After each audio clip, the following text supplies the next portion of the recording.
Carissime Pater, ego Episcopus Brixiensis, humilime a sanctitate vestra. Santo Padre, eu, Luciano Monari, bispo de Brescia, peço humildemente a vossa santidade inscrever no álbum dos bem-aventurados o venerável servo de Deus, Papa Paulo VI.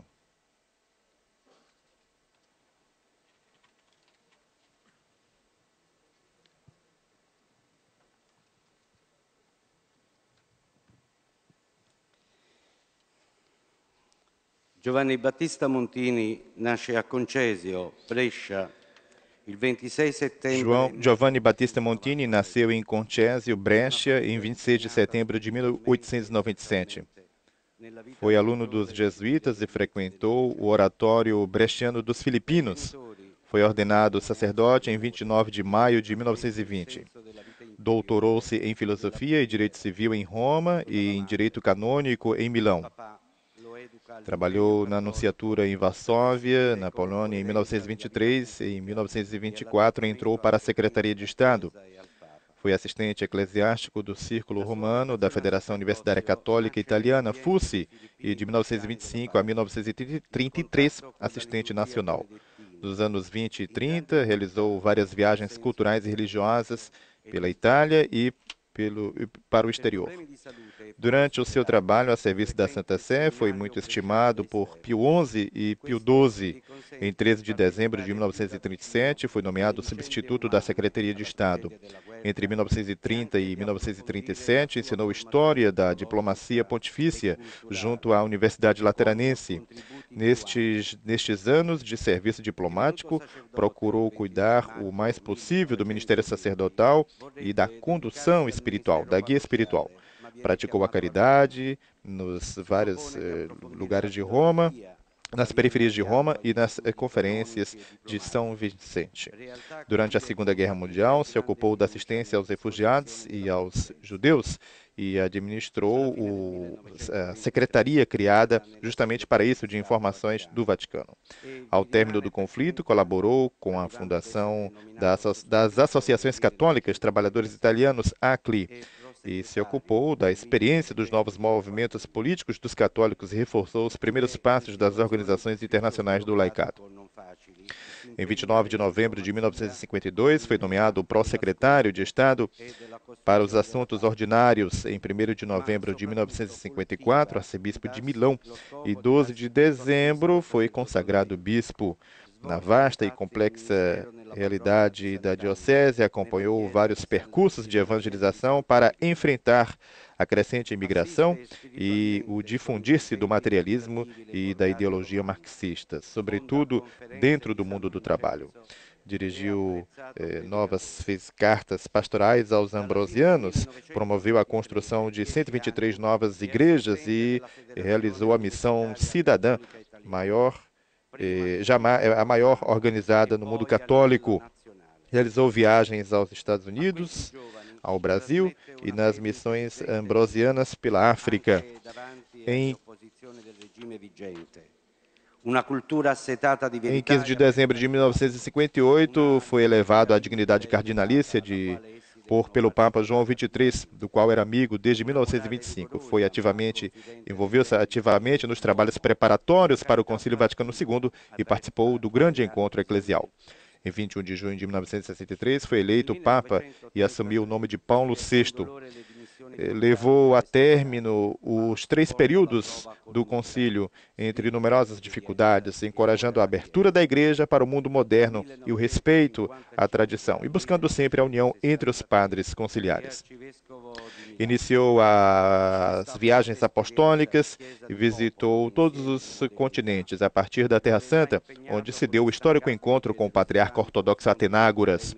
Entre outras metas importantes, destacam-se a Índia, a ONU em 1925, Fátima e Turquia em 1967, a Colômbia em 1968, Genebra e Uganda em 1969, ao Extremo Oriente, a Austrália, a Oceania em 1970. Realizou também numerosas peregrinações pela Itália. A sua primeira encíclica, Ecclesiam Sua, 1964, inaugurou o método do diálogo da salvação no seio da Igreja e com o mundo. As outras encíclicas foram Mysterium Fidei, sobre a Eucaristia, 1965, Mense Maio, 1965, mesmo ano, portanto, e Christi Matri, 1966, para impetrar de Nossa Senhora pedir a paz ao mundo. A Populorum Progressio, sobre o desenvolvimento dos povos, em 1967. Sacerdotalis Celibatus, sobre o celibato sacerdotal, em 1967. E a Humanae Vitae, sobre o matrimônio e sobre a regulação da natalidade, em 1968. Aplicou os documentos do concílio e os levou avante as suas reformas. Enfrentou o grandioso magistério, realizou um grandioso magistério em favor da paz e instituiu o Dia Mundial da Paz. Sofreu muito pelas crises que mais vezes investiram naqueles anos o corpo da Igreja, mas respondeu a todas elas com uma corajosa transmissão da fé, assegurando a solidez doutrinal num período de desdobramentos ideológicos. Ano da Fé, 1967, 68, Credo do Povo de Deus, 1968. Revelou uma grande capacidade de mediação em todos os campos, foi prudente nas decisões, tenaz na afirmação dos princípios, compreensivo pelas fraquezas humanas. Mostra uma grande disponibilità sociale e uma compartecipazione affettuosa alle sofferenze dei poveri. Em várias visitas pelo mundo do trabalho e com a Carta Apostólica 80 Adveniens, 1971, demonstrou atenção vigilante e partícipe da Igreja aos problemas sociais. Estudou novos caminhos para a inculturação da fé, Exortação Apostólica Evangelii Nunciandi, 1975, e numa comparticipação afetuosa aos sofrimentos dos pobres. Defendeu os valores da família e da vida, contra o divórcio e o aborto, enfrentou as tensões políticas e sociais que, em algumas nações, culminaram na estação do terrorismo, às quais opôs em corajosas intervenções que comoveram o mundo inteiro.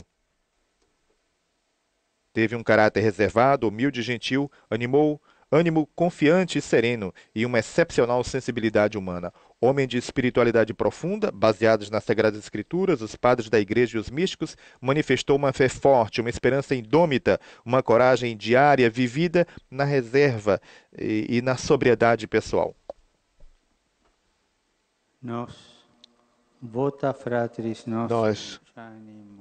acolhendo o desejo do nosso irmão Luciano Monari, bispo de Brescia, de muitos outros irmãos no episcopado e de muitos fiéis, após ter ouvido o parecer da Congregação da Causa dos Santos, com a nossa autoridade apostólica, concedemos que o venerável servo de Deus, Papa Paulo VI, agora em diante seja chamado Beato e que se possa celebrar sua festa nas regiões e segundo as normas estabelecidas pelo direito. Todos os anos, em 26 de setembro, em nome do Pai, do Filho e do Espírito Santo.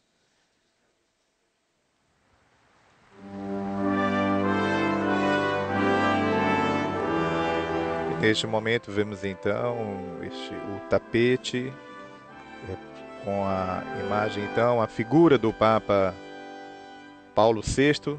A partir deste momento, então, o Beato Paulo VI, momento de grande alegria, Padre César, para toda a Igreja. Exatamente, um momento grandioso em que a Igreja reconhece a vida, a santidade de Paulo VI, ainda no grau de Beato, mas alguém que pode ser louvado, honrado como exemplo, como testemunho da fé cristã, como evangelizador, mais um Papa no caminho da santidade, um Papa como exemplo e, acima de tudo, um cristão. Alguém que amou a Igreja, que deu a vida pela Igreja, que sofreu, lutou por essa Igreja e que agora, junto de Deus, intercede por ela. Exatamente, Padre César. Vale ressaltar que a beatificação, e o senhor bem conhece todo o significado e os trâmites deste caminho rumo à canonização, esta etapa da beatificação voltada para um culto local, neste caso Concésio Brescia, ele que é de Brescia, norte da Itália, e depois como um papa, naturalmente tendo sido bispo de Roma, portanto esta igreja que aqui se encontra, mas considerando que se trata de um papa e do magistério e da herança que todos nós temos hoje ainda muito forte, muito presente do Papa Paulo VI, ele que é apresentado pela Igreja como modelo de cristão a ser seguido.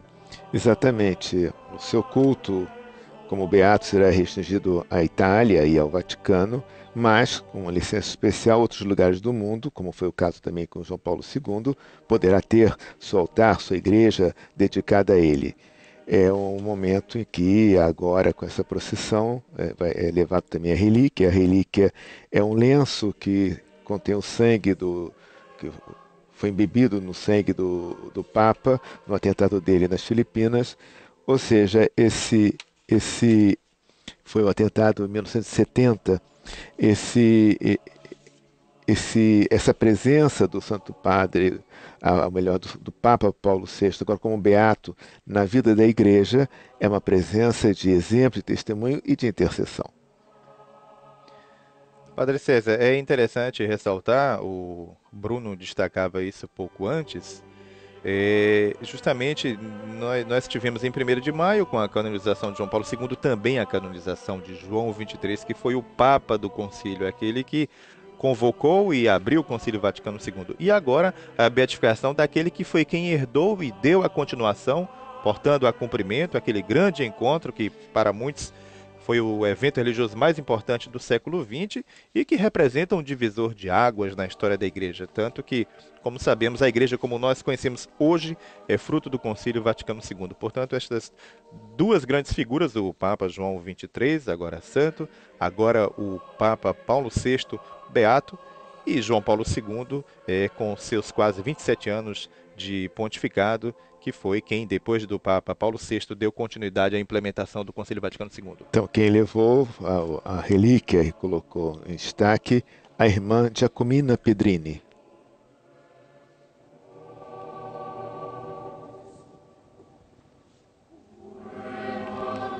Portanto, como você falava, Raimundo, o Papa Paulo VI, ele levou a cabo o Concílio Vaticano II e sua implementação. Toda aquela dificuldade, o Papa João XXIII, ele tinha consciência da necessidade de alguma coisa e convocou o concílio veio, mas ele faleceu. E quem continuou e segurou todas as dificuldades foi o Papa Paulo VI. Ou seja, toda mudança, toda novidade, toda reforma, ela encontra, né, resistências. Tem o pessoal que gosta, que aplaude, mas tem também os resistentes. E o Papa Paulo VI, exatamente consciente de que era um momento do Espírito Santo, que era Deus que queria essa mudança na igreja, essa abertura, ele levou avante, à frente, mesmo com todas as pressões, com todo o sofrimento que isso causou a ele. Exatamente. Vale ressaltar, Padre César, esse propósito aos nossos ouvintes, telespectadores, nossos amigos também que nos acompanham pela internet, nossos amigos do Facebook, que o pontificado do Papa João XXIII foi de 1958 a 63. 58 a 63. O Papa João XXIII anunciou... O cardeal Damasceno Assis, arcebispo, cardeal arcebispo de Aparecida. Como dizia o Papa João XXIII, anunciou em 25 de janeiro de 1959 a intenção da convocação e realização do Concílio Vaticano II, que teve início em 62. Ele morreu no ano seguinte, depois da primeira sessão do concílio, e coube então ao Papa Paulo VI fazer as duas seguintes sessões do concílio, levando a cabo, como o senhor há pouco ressaltou, e viver aquele momento primeiro pós-conciliar. Como sabemos, um momento também de dificuldades e que o Papa Paulo VI viveu, digamos assim, enfrentando esses problemas como um grande pastor.